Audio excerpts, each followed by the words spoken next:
Welcome back, everybody, to the Best Available podcast. Joey Bray and Ryan Parrish from Behind the Steel Curtain with you as always.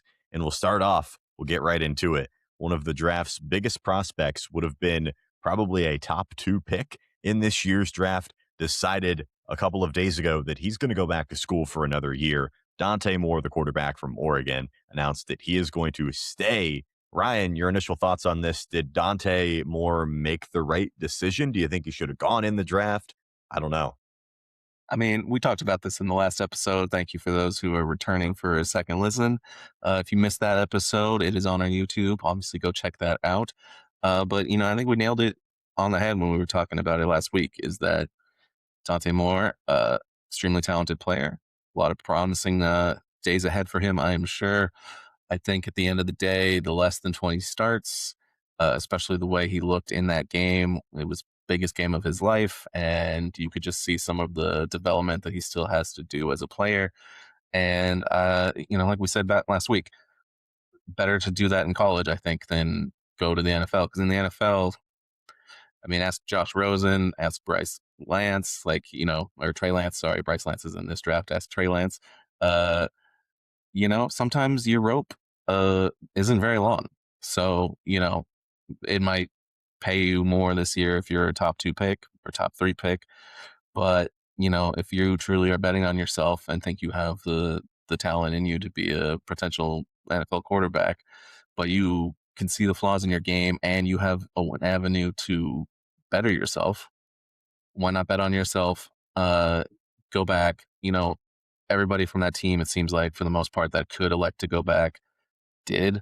So it seems like they have a real team unity in the idea of run it back, and we might be Indiana next year. Run it back. We've got a shot to be, one step further. They feel like a team that ran the table in the regular season a year ago, but then after the bye, blown out in the first game. This year didn't get the bye, but did get that playoff win to go on to the next round and then lose in a heartbreaking fashion. It feels like that team that's trying to just kind of step by step progress, and I get why you would go back. I think a lot of people's gripe, from what I've seen online, is Dante Moore fumbled generational wealth. He could have made $50 million guaranteed. Listen, at the end of the day, I don't think that was Dante Moore's thought. Listen, I don't know what Dante Moore is getting in NIL at Oregon, but I assume it's a pretty handsome salary. All right. I don't, and he's probably getting paid even more, probably getting a little bit of a raise because he stuck around for another year. Now, I'm not saying he's making $50 million fully guaranteed, but Dante Moore wants to succeed in the NFL and wants to have a long career in football more than just sign a check for $50 million. Now, I understand people's thinking in oh yeah, $50 million is an unbelievable amount of money, more money than I'll ever see in my entire life. Probably me and Ryan will see in our entire lives combined, but whatever. I'm not here to rag on us and our lack of success in millions, but I think Dante Moore did make the right decision. I think you hit it right on the head as far as get another year development. You're still probably going to go really high. You might not be able to avoid the Jets because they're probably still going to be picking pretty high again in 2027. But one way or another, Dante Moore is betting on himself, and he's going to get more football experience, which is something that I think is really helpful. My mind always goes to Anthony Richardson. I liked Anthony Richardson a lot because of, the tools, the big arm. I liked him just as much as anybody else. But at the end of the day, what killed him was he couldn't stay on the field, and he didn't really have a whole lot of experience when in college. And that showed very early on in his career, and it still continues to show. And he's going into year 4 now. So if you're Dante Moore, you go back to school, plain and simple. And we are recording this just shortly after the Indiana Hoosiers won the national championship. So congratulations to them. I feel like we have to mention that. If you told somebody 2 years ago that Indiana football would win the national championship, they would have called you a madman. Just simply put, unbelievable job by Curt Cignetti. By the way, for those of you that care or know, fun factoid for you, Ryan, Curt Cignetti and I graduated from the same high school. Some of the most famous alumni of Morgantown High School. Shout out West Virginia. Shout out Morgantown. So Wow. there you go. On the shoulders of giants, if you will. Yep. I'm But sure that I do want to tie something back into something that we were discussing last week too with this too, is we were talking about, I believe it was Ty Simpson and him getting an alleged $6.5 million offer. More has come out since then. It was allegedly Miami, who again was this close, right on the edge. U's not quite back just yet, but they were close. And then on top of it, not only did Ty Simpsons allegedly turn that 6.5 million down to take the route Dante Moore chose not to, but we had the whole saga with Darian Mensah, who, you know, I'm still. I think he's coming back to Duke. I think, and when push comes to shove, those contracts are apparently have some sort of legal bearing, or at least scare enough out of the agents and the players and their legal teams to not put up with the court battles and the court expenditures that would rack up with that. So interesting, but like you said, if those are the quarterbacks that are getting 6.5, you got to imagine that Dante Moore's probably got a pretty decent offer himself to stay at Oregon. He's got Uncle Phil money. Obviously, Phil Knight, head of Nike, kind of had his whole thing with Oregon. Prefontaine, the legendary track star, wearing those first Nikes on campus. So they're not short on funds. So you know, I get it. But Yep. again, that just goes to show that like that's the kind of money he's probably still coming in. And from I don't know Dante more personally, but from all of the industry whispers that you hear, it seems like he's a pretty mature guy for his age. Sounds like he's pretty much got his head on his shoulders. He's got a vision for what he wants. And I think there's something to going back, not only because of the NIL, but just because, you know, if you've turned on any football podcast in the last 2 to 3 years, you've probably heard someone say, "Oh man, we got a quarterback development problem." So if you have an avenue to develop yourself, go back to school.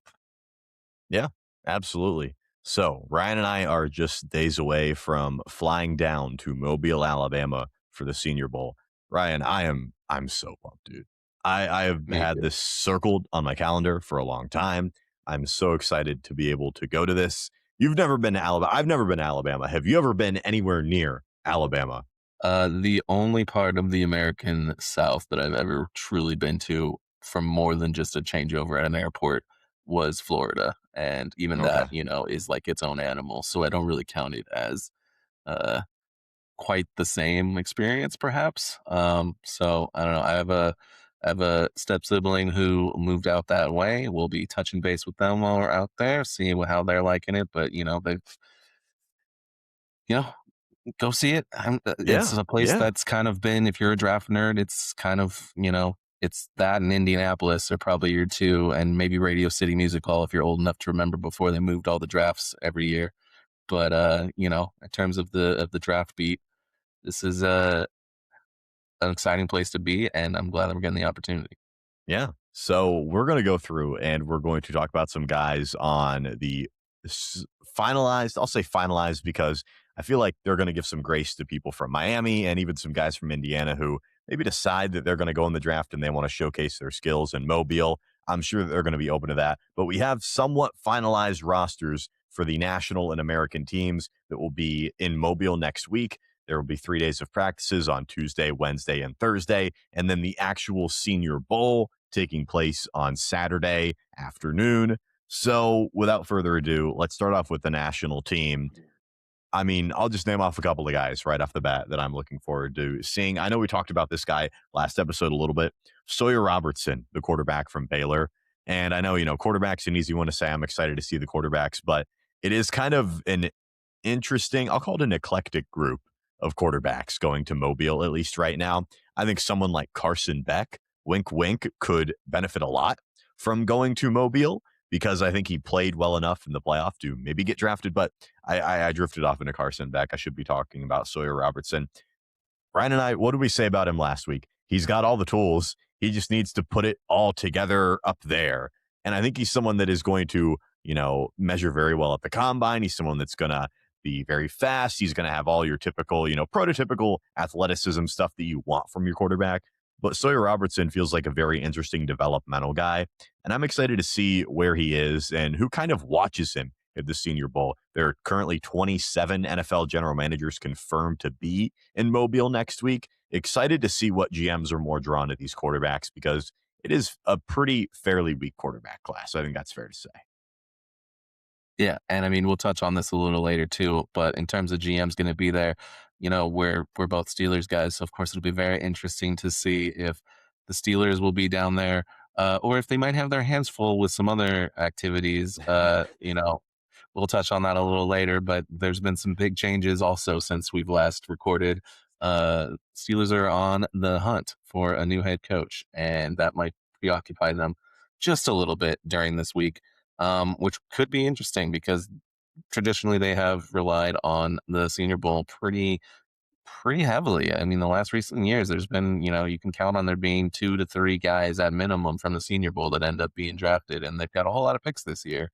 So, as long as I all those compensatory picks do come through, I think that's still a little murky on getting all the ones that were being projected to from last summer when all the free agents that we let walk out the door left. There's some guys who would have maybe returned higher picks and did not have their seasons go in the way that helps with that formula, all on Najee Harris.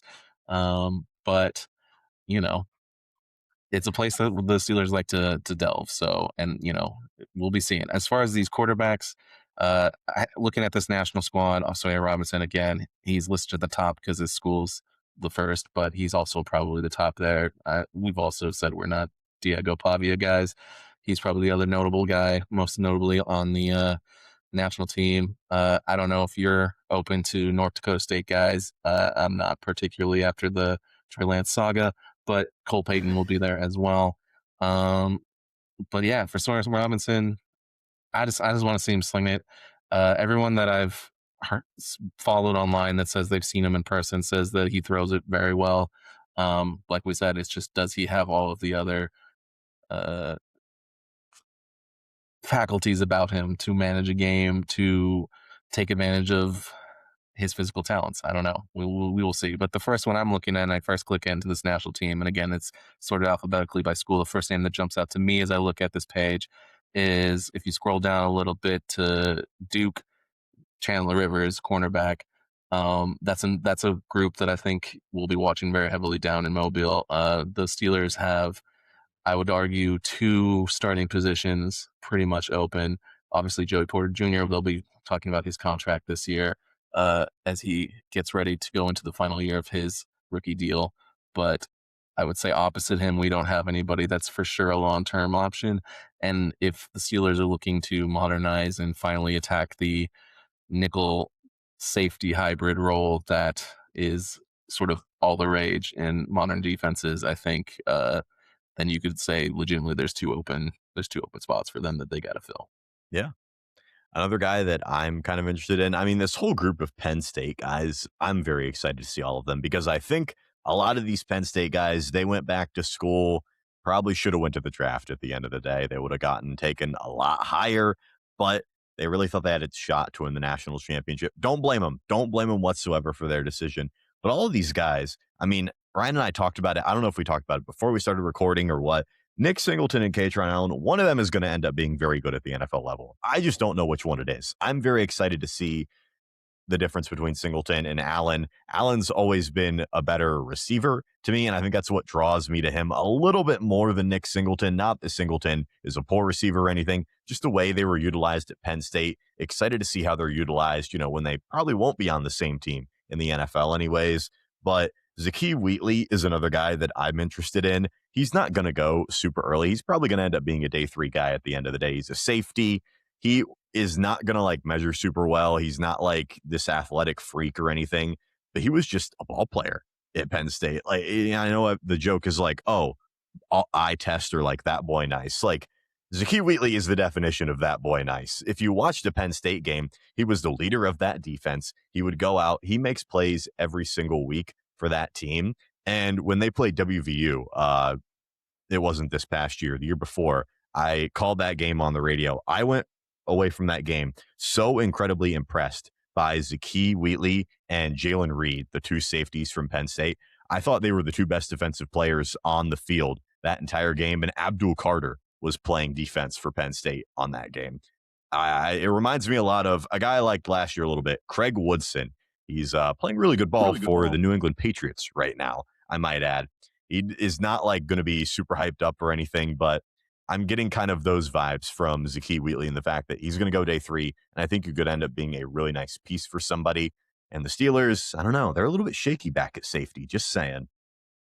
Oh, you're speaking my language. Like I was saying last week, I kind of have an affinity for safeties. I don't know what it is. That's just a position. I always have a lot of fun this time of year digging into who these prospects are beyond the first couple names you hear.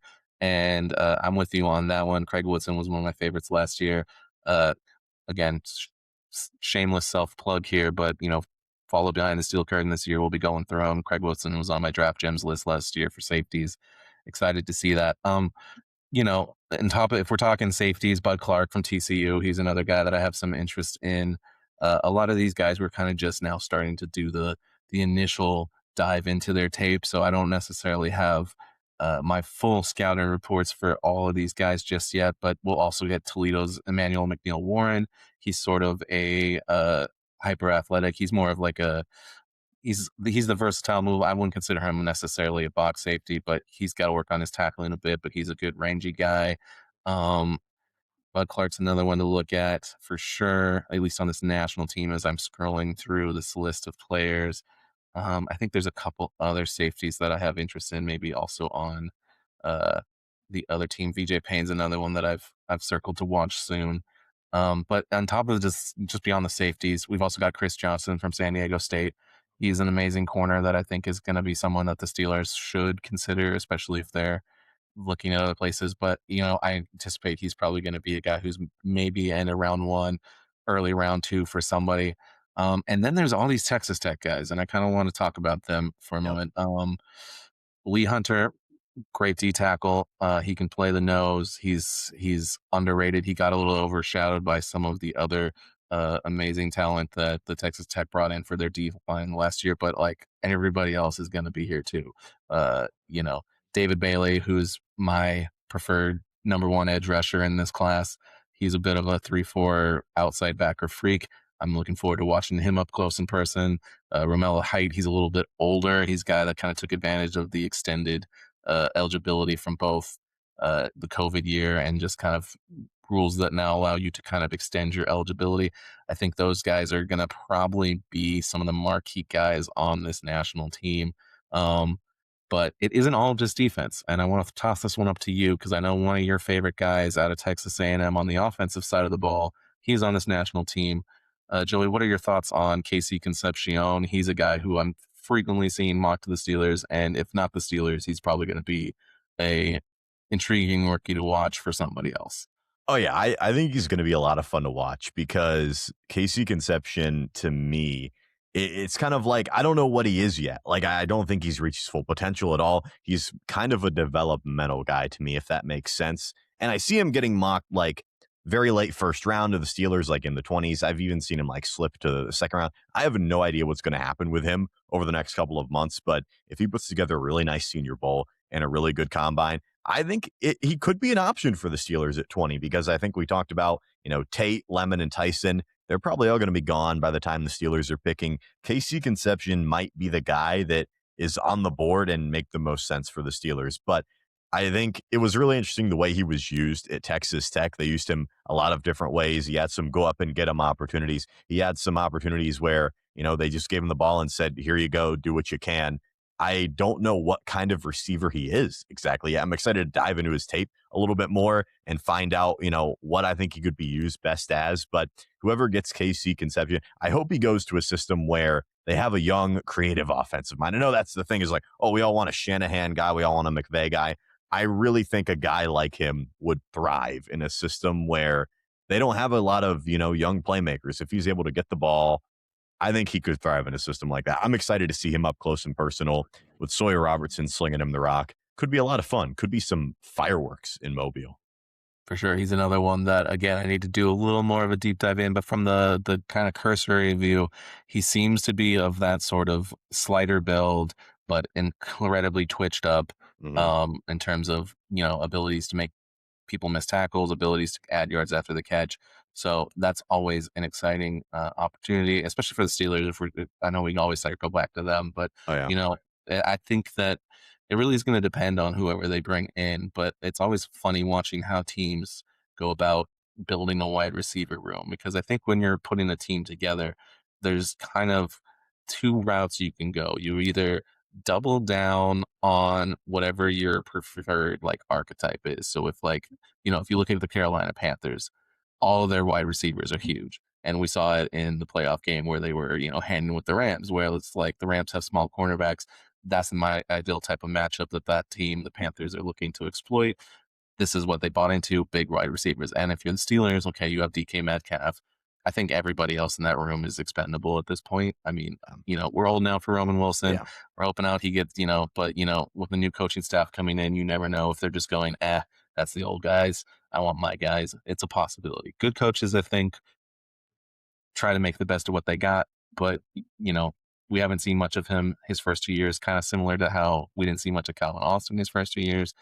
But, Casey Concepcion, if they're looking to diversify, because that's I think the other route is you can build a wide receiver room. You're like, all right, we got our big X guy, we got our shifty Z guy, we got our slot only guys, and you try to diversify that way, or you try to double down, in which case maybe you go for bigger bodies. But Casey Concepcion is a guy that I do want to see in person. Looking elsewhere on this national roster, I know we don't want to take up all the time on just one half of the Senior Bowl because there's so many, but there's a couple other guys I feel like we gotta at least highlight.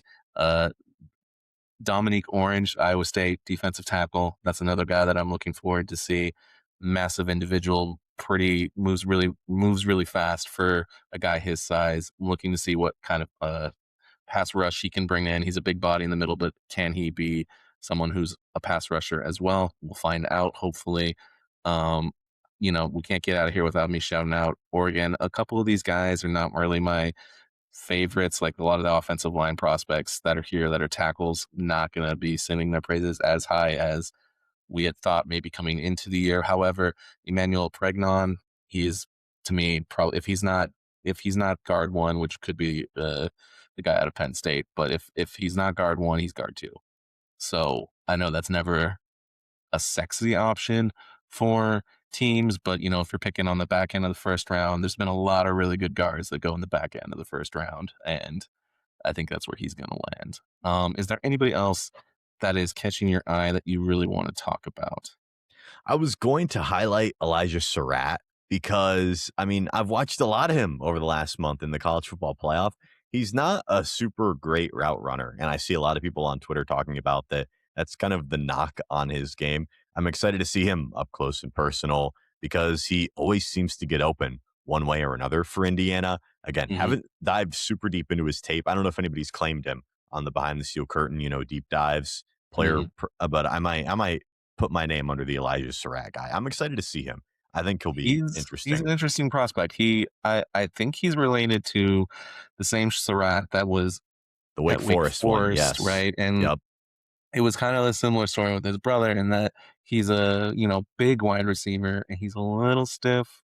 He's not going to be your most fluid guy, but he's got strong hands. He knows how to use his body. He's your classic basketball style guy, right? Where he knows how to position his body to box out the defender.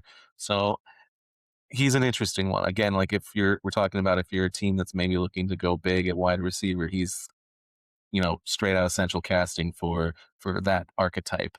Um, last guy I want to really highlight is I am a fan of the little I've seen of Iowa pass rusher Max Llewellyn's game. I want to see him up. I think he's a little underrated. I do want to see how he goes, and if always things go back to Pittsburgh, they've had a little bit of an Iowa kink the last couple of years. So that's a name I'm going to keep on my radar. I mean, all things could be out the window with the new coach. Mike Tomlin certainly loved his Big Ten players. We'll see if that continues with him out of the building. But, you know, as far as players on this roster that I'm familiar with, those kind of rounds it out. I'm definitely open to being surprised by some. Tanner, I don't know how to say his last name. Tanner Koziol from Houston, tight end. I've heard a little bit about him. He should be fun. We've got a Dartmouth guy playing offensive line here, Delby Lemieux. Know nothing about what he's done, so that could be somebody who surprises us. But yeah, I think the big thing when you go into an event like this is you try to the players that you've done the work on, you want to see them confirm some of what your opinions are. And other than that, I think you're keeping an opening mind and trying to just kind of see what people are working with and then take that back and really to hit the tape and go over stats and all the variables that you look at. But uh, should be fun. Le'Veon Moss, another one, interesting one. Running back, kind of had up and down college career. Has some of the intangibles you like. Will Lee's another one. Cornerback. I could go on with a lot of them. Jacob Rodriguez, we got to give him a shout. He's another one I think Oh that is yeah. going to be an interesting player out of this. Logan Fano is probably the highest drafted player out of all this team, out of Utah. Oh, actually, no, just kidding. That's Logan Fanu.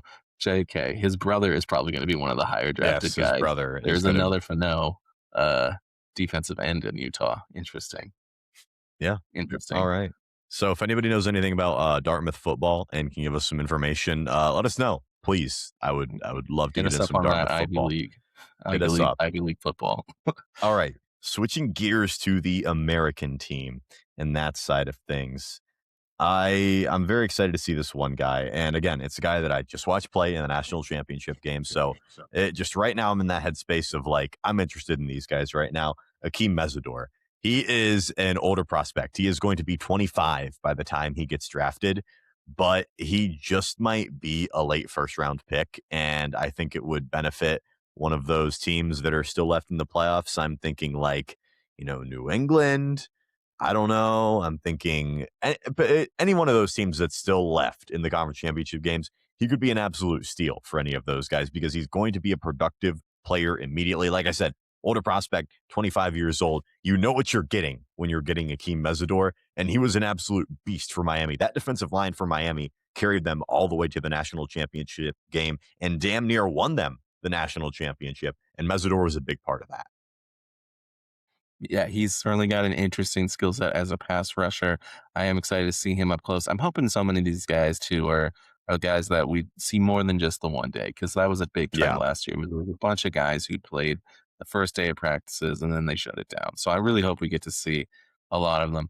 If I'm this is not the there's a lot of exciting players on this other team on American side, but if I'm being true to myself, the guy who excites me the most, just coming through this list, is a guy that I don't know that is being talked about a lot at this moment, but who I think is a guy I would keep an eye on as being a pretty big draft riser the next month or so. Is again, I love my safeties. I love my safety nickel hybrids, but Jalen Kilgore out of South Carolina, I think, is a guy that has my attention. I spent a lot of this year watching South Carolina because we thought Lenore Sellers was going to come out, so I was a little more focused on the offense. But in recent weeks, I have started to watch a little bit more of their defense, and he's a guy who he just pops. He just always seems to be around the ball. He hits hard. He tackles solid. And I think when you're talking about modern NFL defenses and combating the different metas of the league, so as we kind of noticed this year, a lot of teams in the NFL went back to establishing the run, but they've been doing it in a way that is different than maybe years past. They've experimented. There were a lot of teams experimenting with 6 offensive linemen. There were a lot of teams experimenting with 13 personnel, which means they got 3 tight ends out on the field. And uh, what those packages do for a modern offense against these defenses that have become sort of uh, amoeba-like, if you will. These defenses that have all these rules for matching and switching, and they're complex. We'll just say that. But the counter this year has been we put up these big packages with these big bodies, and if the opposing defense trots out, you know, 3 linebackers, we're going to throw the ball. We're going to be able to manipulate these bigger bodies on defense that aren't as fast, aren't as agile side to side, don't have the same sudden movement skills that a corner or another defensive back would. And if they bring out safeties and defensive backs, if they're a defense that likes to keep those out, well, now we've got the bigger bodies and we're going to run them over. And that's what's made nickel such an important position in a modern offense to the point where it's like, I almost think your nickel needs to be your best defensive back more than your top outside corner because they're going to be the ones that are getting that bullseye put on them each snap of like, all right, here we are, small body, run it at him. big body, we're going to throw. So if you can have a guy who can play nickel and be in that role where he's almost a linebacker, almost a safety, but he can hang, if you throw a slot in there as well, slot receiver in there as well, so critical to modern defenses. So not to overly hype up Jalen Kilgore, but he's a guy that I'm looking really forward to next week. Yeah. So now that I'm like actually seeing these rosters somewhat finalized, I'm kind of interested to watch the running backs. And I know it's not a good running back class at all. Obviously, outside of Jeremiah Love, who's awesome and will probably go in the top 10, nobody's really established themselves as the clear RB2. I know Jadarian Price, interestingly enough, Jeremiah Love's backup, is kind of the guy that everybody points to, but you have Singleton and Katron Allen on the other side, Jam Miller from Alabama and Jonah Coleman on this other side for the American team really jump out to me, to be honest with you. Somebody's going to have to establish themselves, and someone's probably going to get taken maybe a little bit higher than they should. I'm talking like fairly early day two, could sneak into the second round, early third. And it just might be someone like Jonah Coleman. Jonah Coleman's a guy that I'm pretty high on. I know I tweeted about him probably back in like September at this point. His breakaway speed, and Ryan would be able to talk about this too as he watches. He has to cover a lot of UW football, but Jonah Coleman to me, Did I see him in really person this year. the breakaway speed really stuck out to me. He kind of reminds me just off first glance, kind of like an Isaiah Pacheco plus because of the way he runs, very physical runner. Not that he's like seeking contact or anything, but his breakaway speed to me is what really drew me to Jonah Coleman. I'm excited to see someone like him and Jam Miller too. Kind of see how this running back room comes together as far as where they're going to get drafted. I will say that I like Jonah Coleman. I do have concerns about him at the next level. I think he's the type of guy where his speed is not going to be. He's not necessarily like slow, but he doesn't have the same top end gear as some of the running backs that we're used to seeing like this is a guy. So that obviously doesn't mean you can't win. I mean, last year we saw Cam Scatterbo. He was a great example of like he has great contact balance. He breaks tackles and he's able to make something out of nothing. But he's not like a track star. So like, not saying there isn't room for a player like Jonah Coleman. I just think he has to land in a power scheme. I don't know that you're really like a wide zone or any kind of just outside running team is not. I don't think that's his bag. I will say that another guy that I'm really actually probably the guy I'm most excited for is Mike Washington Jr. Arkansas. He's also on this half of the team. I don't think there was any really running backs that had us salivating on the national team, but on the American team, it seems like they've loaded up all the interesting running backs that are going to be there. And I think Mike Washington, he's another guy, 6'2", 223. He's kind of more of an explosive runner than Coleman is. I'm curious to see him up close. So that's what I'm going to keep my eye on if we're talking running backs. Yeah. And, it all circles back to the Steelers. They have a big need at wide receiver, and there are a couple of interesting guys. Jacoby Lane and Malachi Fields both jump off the page to me. And Malachi Fields, kind of very similar. I guess I could see him being used. Like if the Steelers drafted him, it would kind of be like DK Metcalf. Malachi Fields was like the red zone threat for Notre Dame this season. Had a lot of good downfield targets, is really good at the catch point. Same kind of thing with Jacoby Lane, honestly. I know uh, Makai Lemon kind of stole the show out there at USC, but Jacoby Lane's a really good receiver too. Definitely excited to see those guys. Yeah, I've been joking all college football season that future Steeler Jacoby Lane.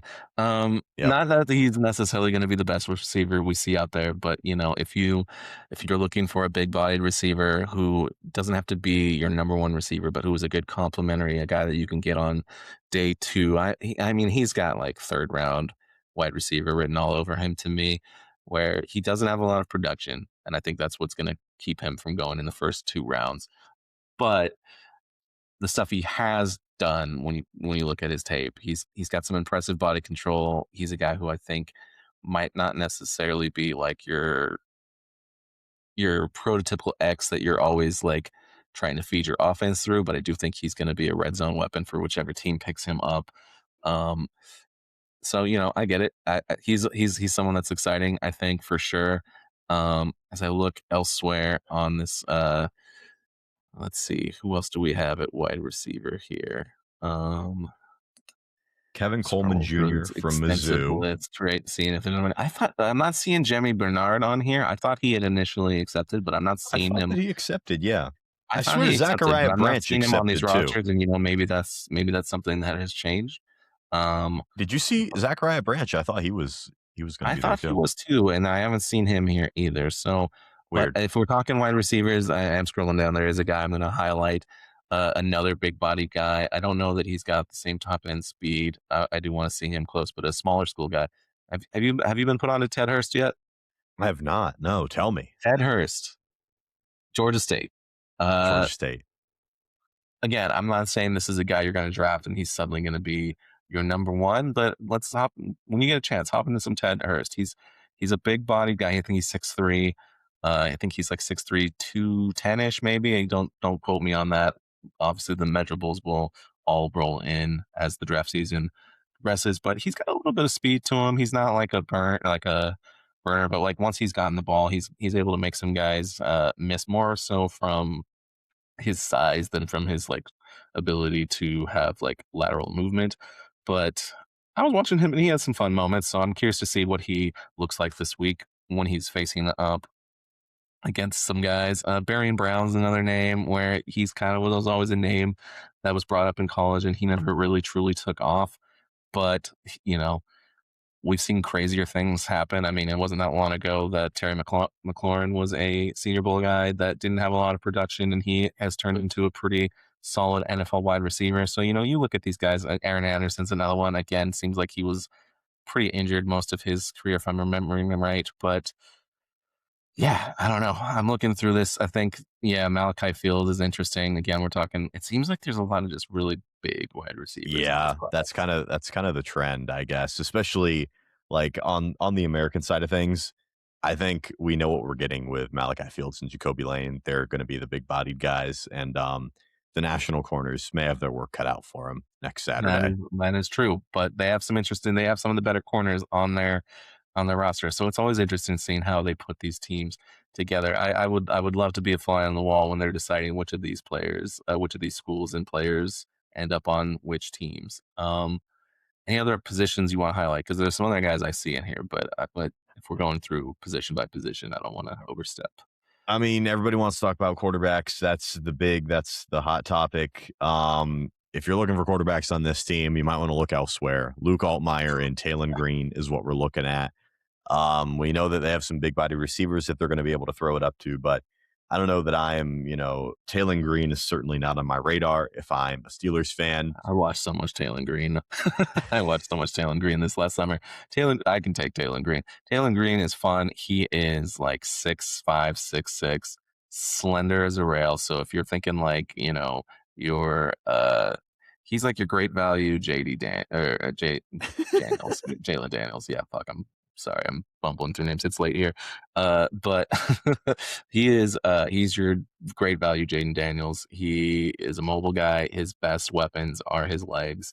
Um, when I watch him, I feel like he's got speed and he can make a lot of guys miss, but I don't know that he quite has like if we're talking like, mobile, like I think you talk about him and you get images of like classic speed quarterback guys like your Lamar Jacksons. He's not quite at that level. He's a guy who like for every 4 or 5 plays. He'll have 3 plays where he makes defenders look silly with his mobility and speed, and then he'll have 2 plays where he'll just put a little too much dip on the chip.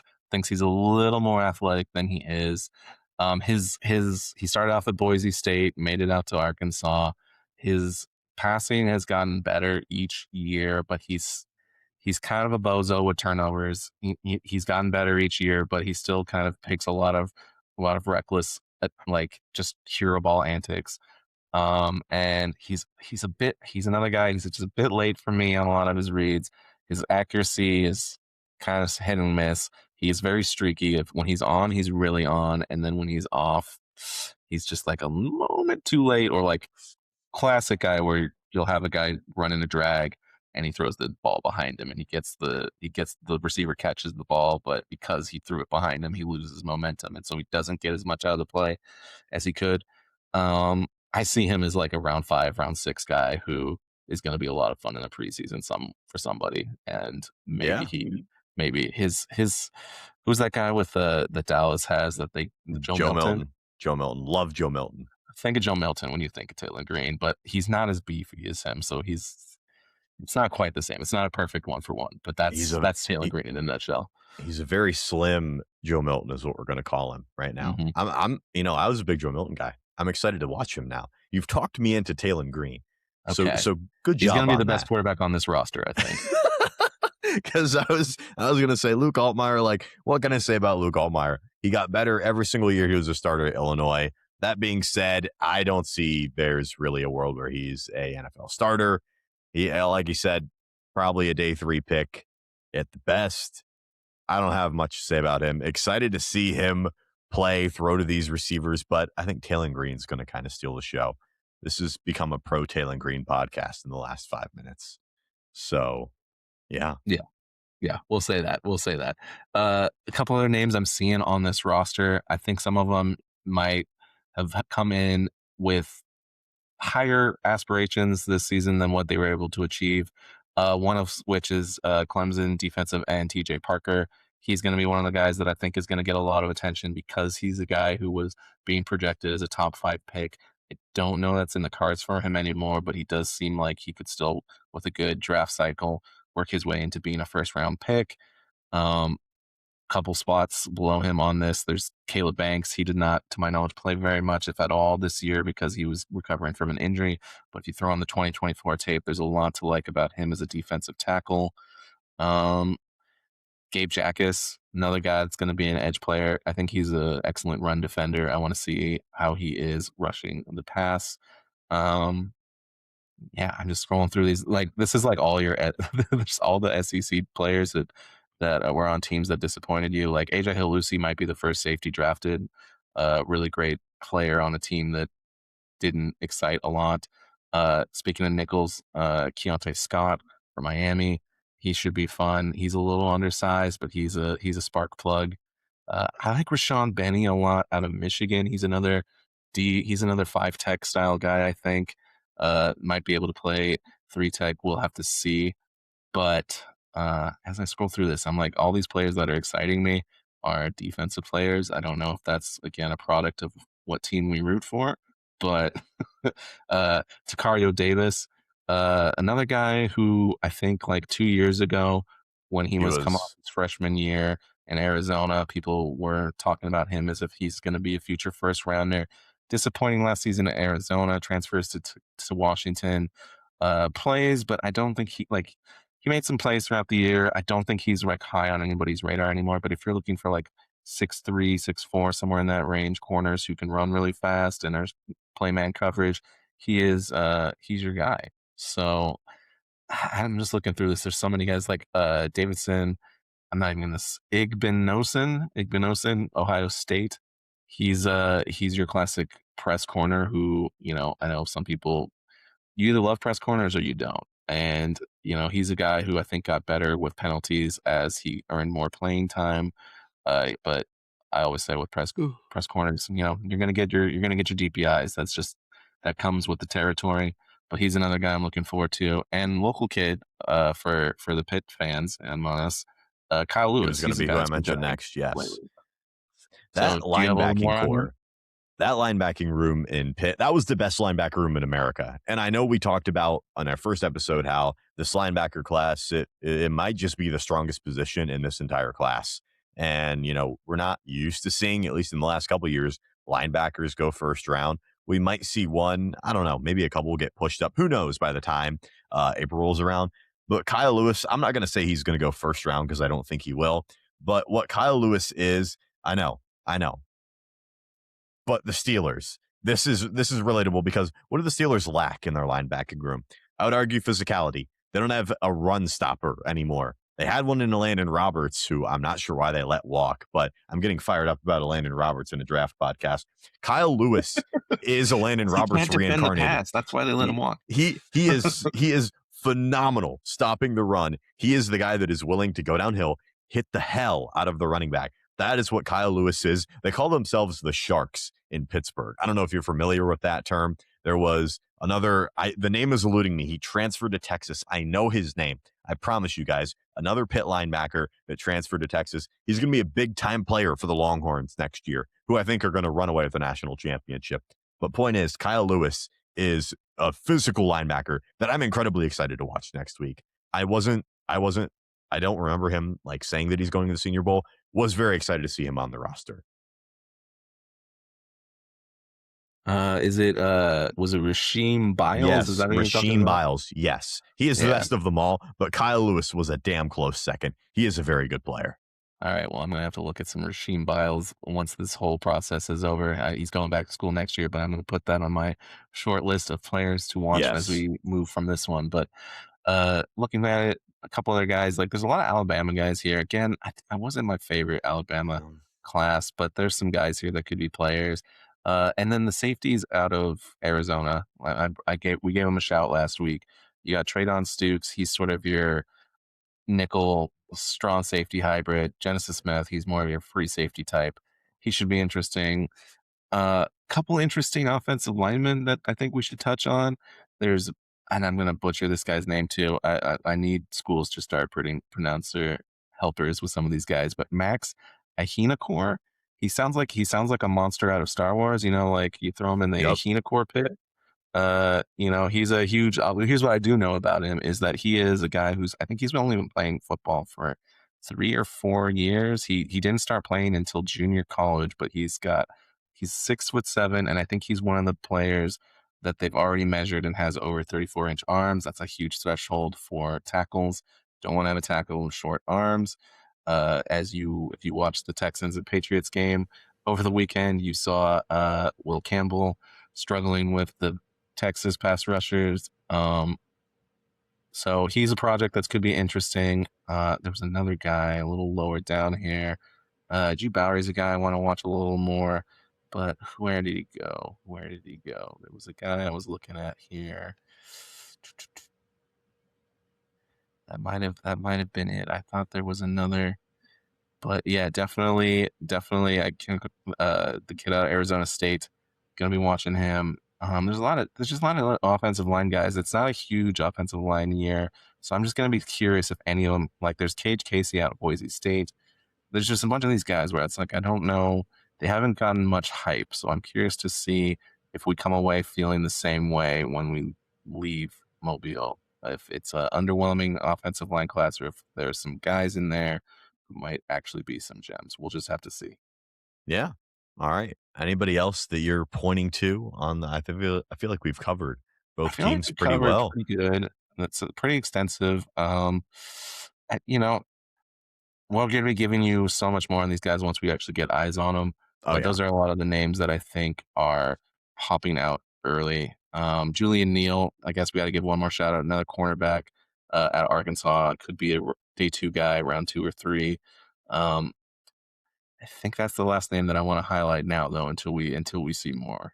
Yeah, absolutely. All right. Well, that was our preview of the Senior Bowl rosters. Like we said, a couple of guys that we swear they said they were going to the Senior Bowl. They're not on the finalized roster. So I say finalized.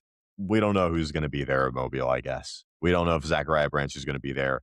We don't know if Jeremy Bernard's going to be there because I know for a fact I saw those graphics posted on Twitter. I have their Twitter Ooh. notifications on because I wanted to see who was going to be there at Mobile. And interestingly enough, those guys are going to be there. But very excited to go down there. I have to ask you this, Ryan. We're going to have some time to explore Mobile and the great Ah, area around it. I Are you just familiar? found Bernard. I just found the Bernard update. What happened? Yeah, What happened? apparently he's due to injury. That's just the headline. He's pulled out due to injury, so we're not going to see him because Okay. he is got some sort of nagging injury. I'm scrolling quickly to see if this article has any true details. Doesn't seem like they're wanting to say, which again, that's part of the caginess of the draft. If you don't want to, if you're got a player who's got money on the line, you're not really trying to air out all of his injuries if you're an agent or if you're his college team because you're wanting him to get drafted high as possible. So all I'm seeing is that there's a lot of guys because I think Ty Simpson was turned down an invite. It looks like as well. So, and I thought another guy that we didn't say Oh yeah, here's a few other guys this article has that pulled out. Um, include Cassius Howell. That's a bit of a bummer. I was looking forward to seeing him. He's probably going to be one of the earlier uh, pass rushers, as is R. Mason Thomas out of Oklahoma. Both of them are kind of undersized for pass rushers, but they were going to be a lot of fun to see. Interesting. Okay, other top players pulled out. This says that Jonah Coleman pulled out, but he's still on the roster list. So, as you were kind of alluding to, anything can happen. We'll see who's out there when Interesting. we get there. Sorry to cut off whatever. Can you start over what your question was? I just found out what happened to him, and I No, you're all don't good. want to. I'm gonna be bummed if Jonah Coleman isn't there, to be perfectly honest with you. That would suck. Anyways, so we're gonna have some time. We're gonna have some fun exploring Mobile. I know there's no way they have these out west. Have you ever had cookout before? I mean, I've been invited to some cookouts. I haven't. I don't think I've had a. I don't think I've had a business. When when I'm assuming it's barbecue. it's like not really, honestly. All right, Is it so burgers? it's so the best way I can describe it. Go on TikTok if you don't have TikTok. Just basically any social media. Just type in cookout restaurant. This place is like unbelievable. I always make a point to go down when I go to like South Carolina, to the beach, any place down south because they don't have them up here in West Virginia or New York. Listen, it is like any like they call it a cookout tray, right? You can get Hmm. like a burger, you can get a quesadilla, hot dog, walking taco, anything, and then you get like two sides, and they do you right. You can get Cajun fries, mac and cheese, but any fried appetizer you could ever want. You throw it in there, and they serve it in like a styrofoam tray. And I promise you, it is like the cheapest food. It's like $8 for like all this food and a large drink. It is phenomenal. We are going to cook out. I'm going to put you on. All right. It's like right I'm down the looking. street from the stadium too. I already looked at this. You call it a Already blue have it chipper? mapped Is it out. a blue chipper restaurant for you? Yes, it is. It is one of the best. I love it. I always make a point to go to it.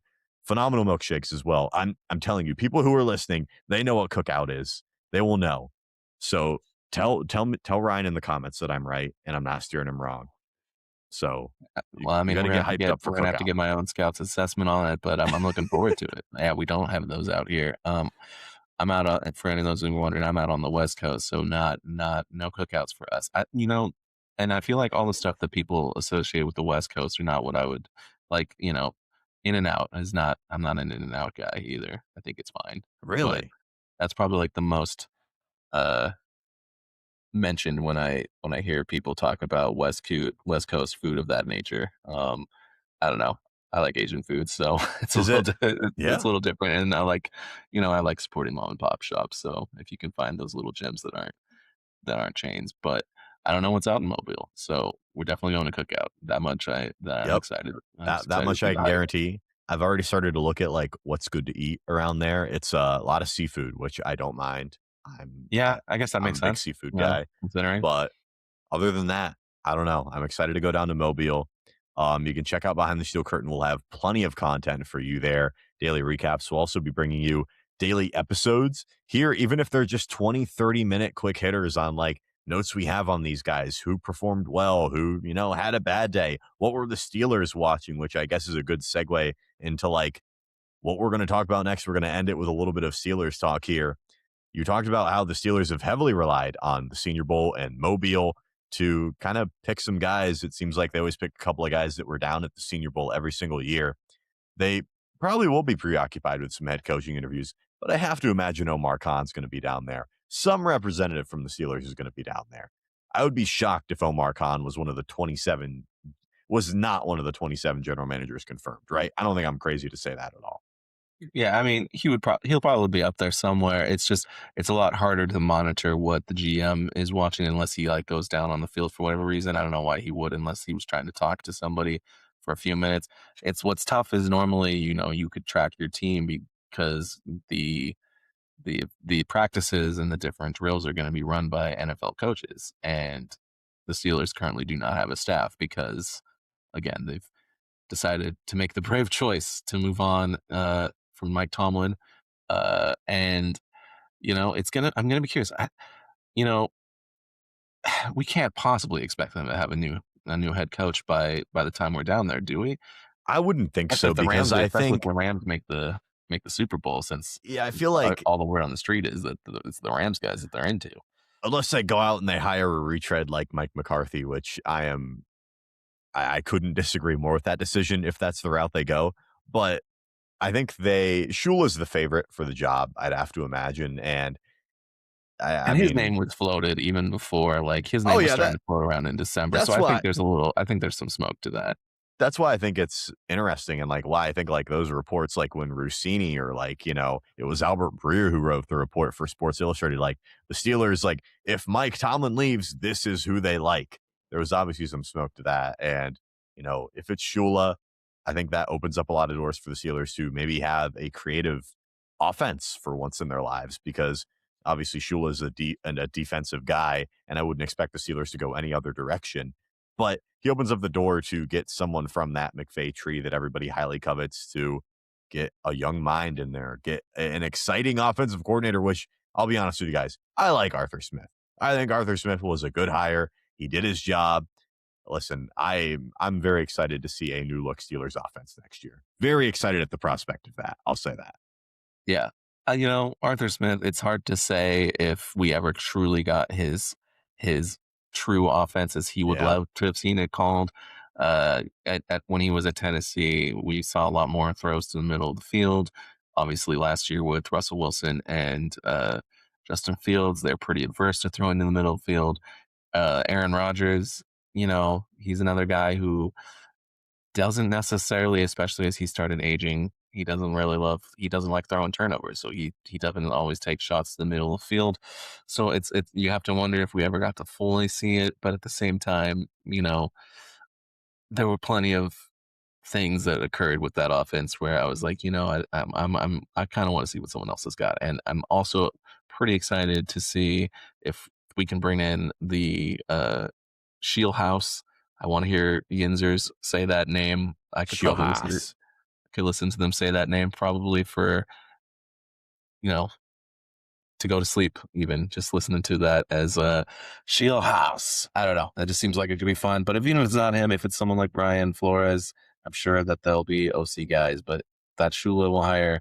He should have access to the McVay guys, the Shanahan guys. They're kind of all the same, Oh yeah. when it comes to their core principles. And they all hate my goat, Ben Johnson. And All of that them just hate seems him. like, and I just never really thought that I would see the day where the Steelers would even entertain any of those types of names. So, I'm pretty optimistic. I truly think that Shula's the guy they want. I think they're trying to be patient. There's rules about interviewing people in person. I think they're doing their due diligence in the meantime because who's to say that, maybe that is their top choice, but maybe Shula interviews elsewhere and wants to go elsewhere.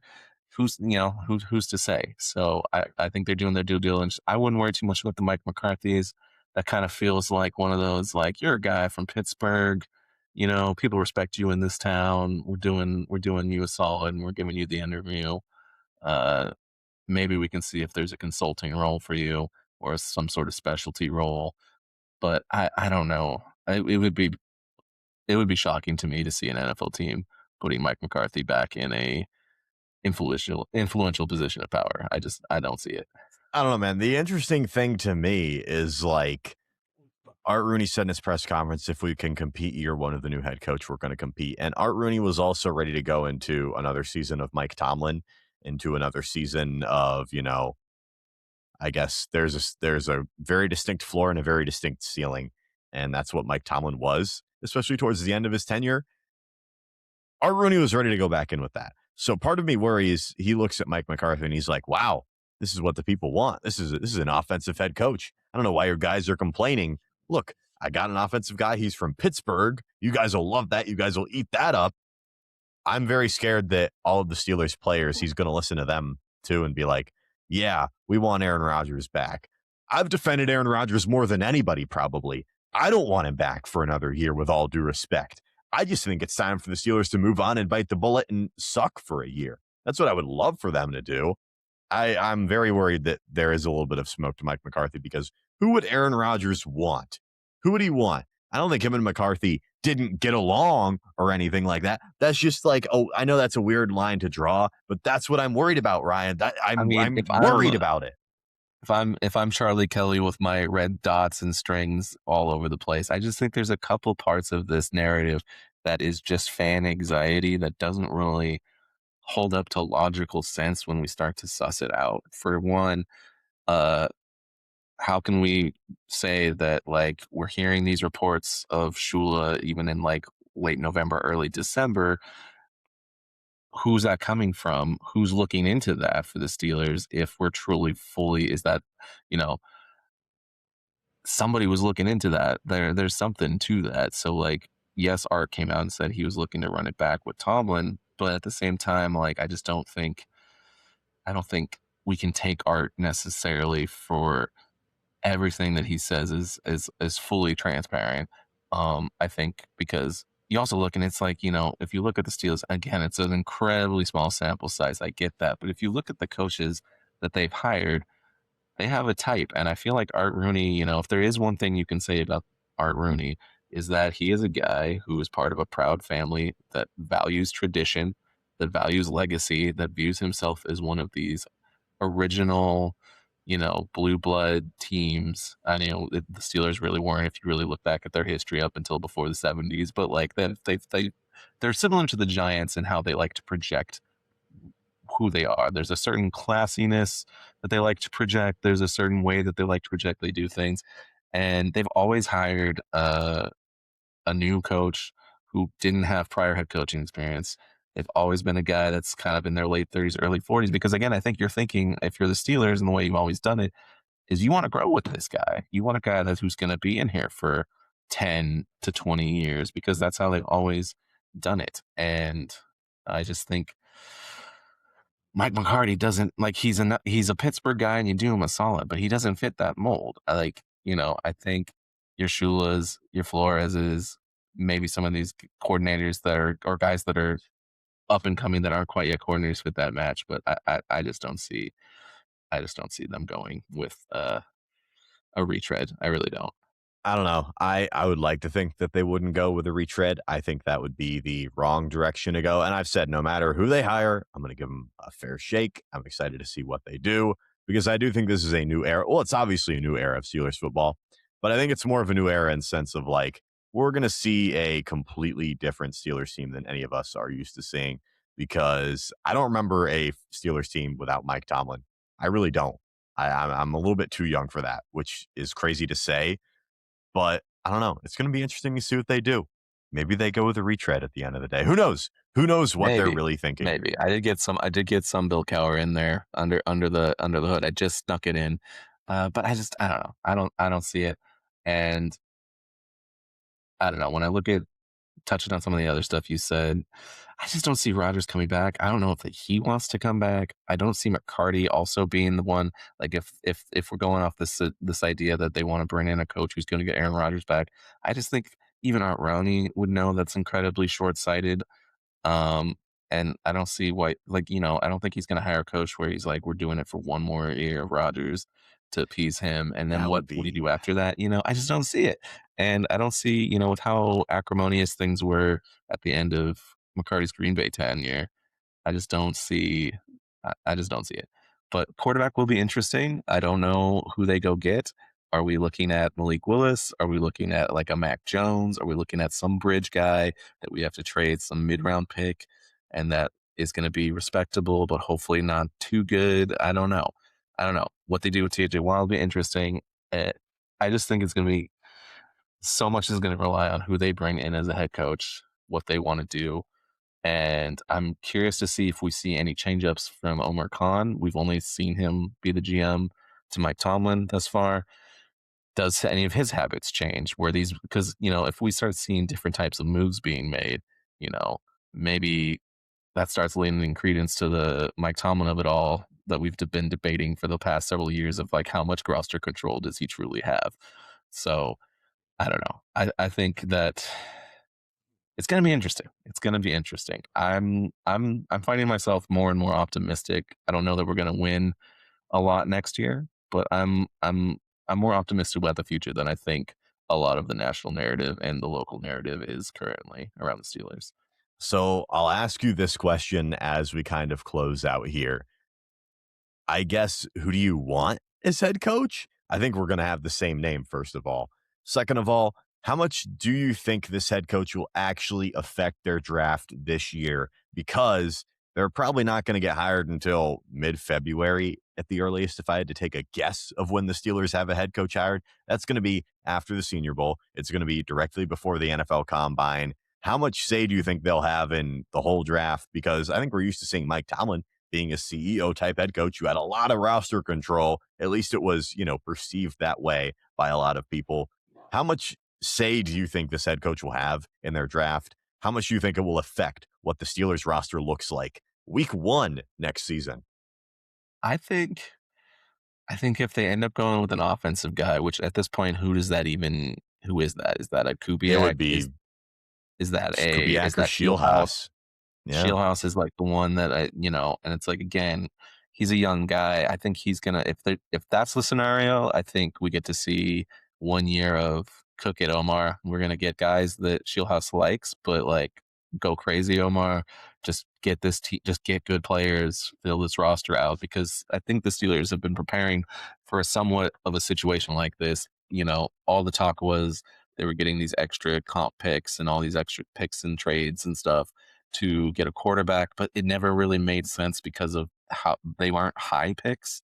They're mostly day 2 and day 3 picks.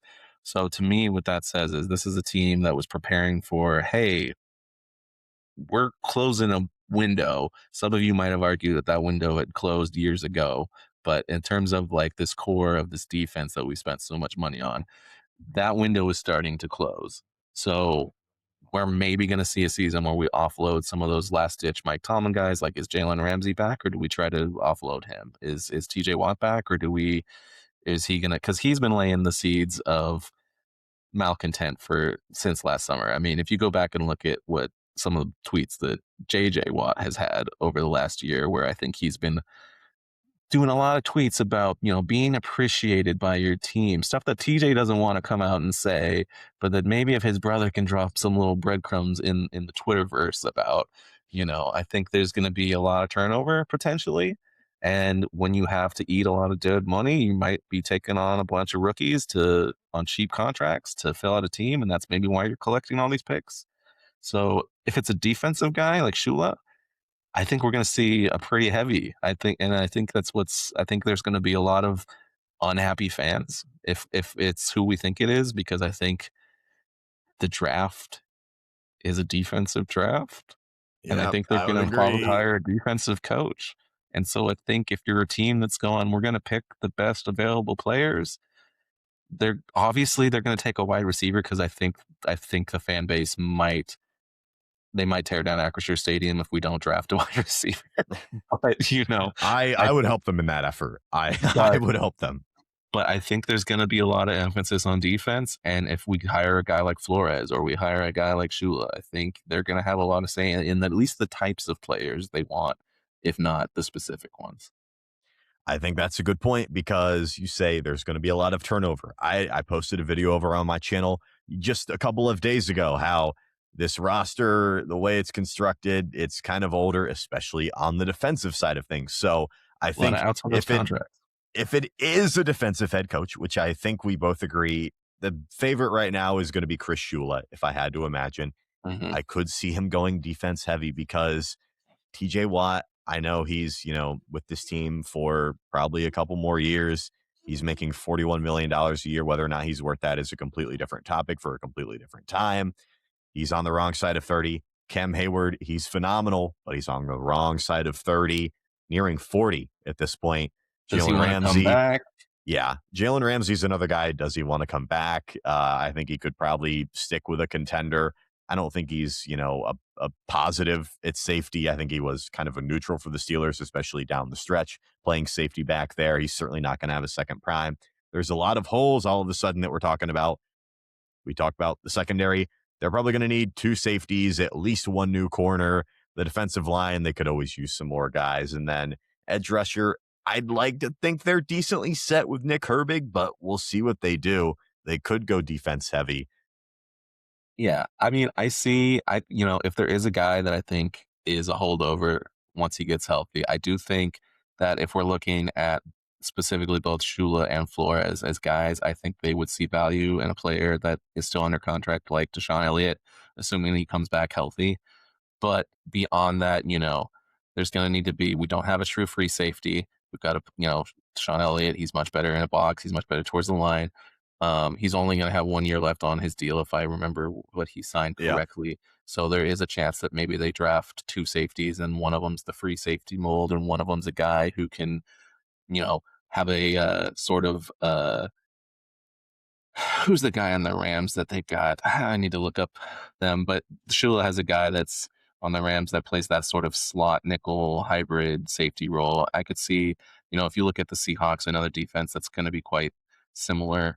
They drafted a guy that we talked about last year, Nicky Manwari, behind the steel curtain, and he was a guy where when we were talking about him as Steelers fans, we're going, well, he's a little rough. He's really explosive as an athlete, but he's not super great laterally, and he still seems to have like some coverage things. So what did Seattle do? They brought him in as their third safety, and they said, "Hey, go play that nickel slot. We're going to blitz you. We're going to have you play close to the line of scrimmage." I think that's the type of stuff we can look at. If you've heard any of Shula's interviews, he says he likes to build around the players he has and do what hits their strengths. So I think if he's looking to just draft the best players available, I think secondary is a place that there's a lot of good secondary options in this draft for both corner and safety. I think he'll have his pick there if he wants to spend higher on it or if he wants to go cheap and try to get some of these guys late and then kind of just fit the defense around what they do. I think that's why both of us are probably most in on Shula as the guy that we want. Because of that adaptability, I think that's the same reason why I know there's a lot of people that are concerned about Brian Flores. And I'm not going to say that I don't have some concerns based on how all of his time in Miami went down, but he was great when he was here, and he's become one of the innovative defensive minds since he's been to Minnesota. So, like I said, if they bring in a defensive head coach, it's not the end of the world.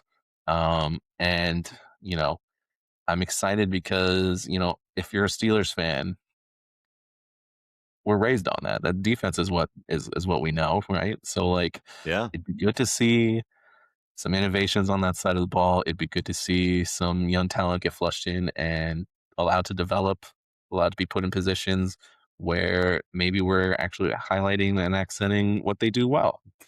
Yeah, Sounds refreshing. hey, I know that's a crazy idea. That's a crazy Right? concept. I would love to see the Steelers do that. Even if they go defense heavy, even if it's Shula, which I think I wouldn't be shocked if they went defense heavy. Wouldn't be shocked if it's Shula. They need a second receiver. We all know that. I just want to see some young playmakers on this offense. Ryan, they have zero young playmakers on this offense. They have DK Metcalf. Everybody else in that wide receiver room is expendable, like we talked about Darnell earlier. Washington. Darnell Washington. Darnell Washington. Listen. Pat Frymouth, Darnell Washington. That's a fine little tight end room. Whatever.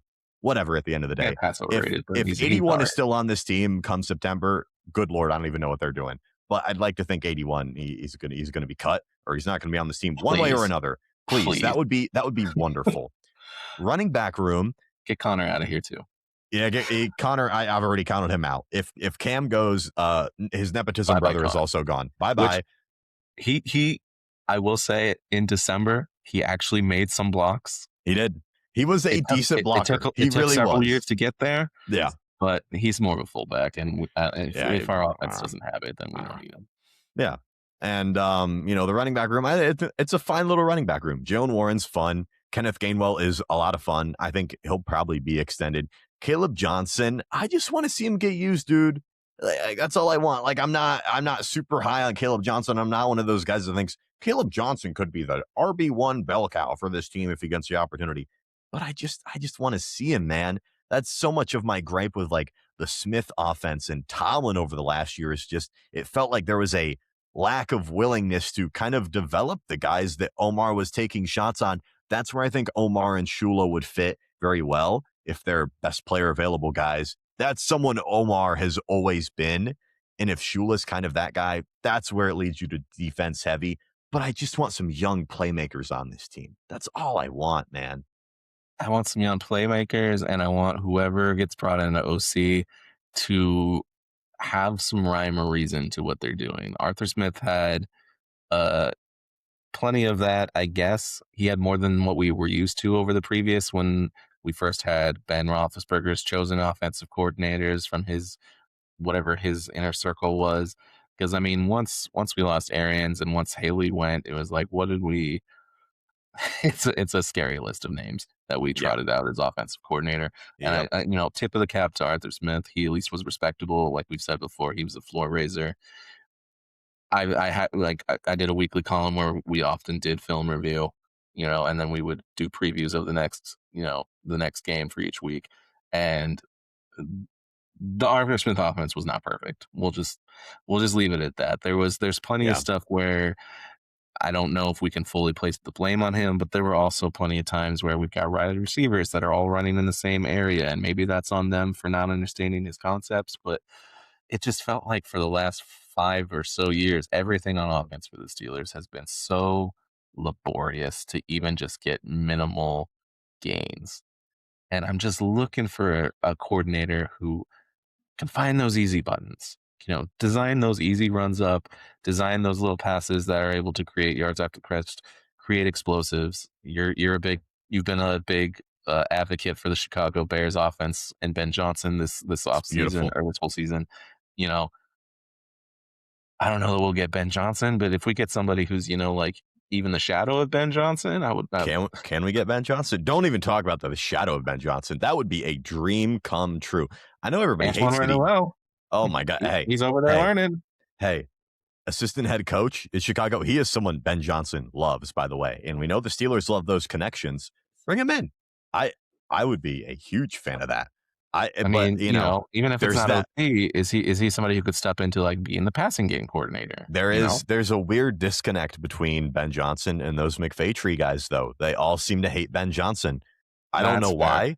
I don't know what the beef is there. If Well, I'm somebody could curious. tell me, I'm curious about that because Ben Johnson in his opening press conference had that line about, and I liked beating Matt LaFleur twice a year. So that's my entryway into where the beef happened. And I'm sure he didn't just was that just an awkward guy saying that because he's been division rivals and like the Packers have like been the kings of the NFC North for so long that he was just taking a shot at the most notable one? Is there more history there that the just casual fans like us just don't have the insight on? I don't know. But that's a fun little rivalry. And I would love to be a part of something like that again someday. I would love for the Steelers to be competitive and to have some young playmakers and have a fun offense and a really good defense. And hopefully we'll get that with Mr. Chris Shula. But nonetheless, I want to thank you guys for listening. This is a lot of fun. Like I said, Ryan and I are flying down to Mobile. I believe we're both flying out on Monday. We're going to be there for the practices. Let us know in the comments down below. Who do you want us to talk to? Who do you want us to scout in particular? Is there a guy that you're like, I want you guys to watch him and look at? Please leave a comment down below. We'll have tons of content coming your way next week. I'm so excited to go down to Mobile and grind the hell out of video content, writing content. Yeah. This It's is gonna be so much fun. Can't wait, dude. this is where things really get going. We're gonna go do that. After that, things to look forward to on the horizon. Once we come out of that, I think we'll start pretty soon after diving in to our positional deep dives. Let us know what kind of coverage you want to see. I'm open to the idea of us playing on our GM hats and fixing some of these broken teams around the NFL. But yeah, if the ghosts in the comments that are yelling at us about guys we didn't name on the senior role roster, let us know. But it's honestly such a privilege to be even talking about this. So I'm just excited for Yeah, this draft class. very excited for this draft class. Very excited to see what our Pittsburgh Steelers do. Yeah, thank you guys for listening. This was the best available pod, episode number 2. We'll be back next week with so much more content. You'll be sick of it.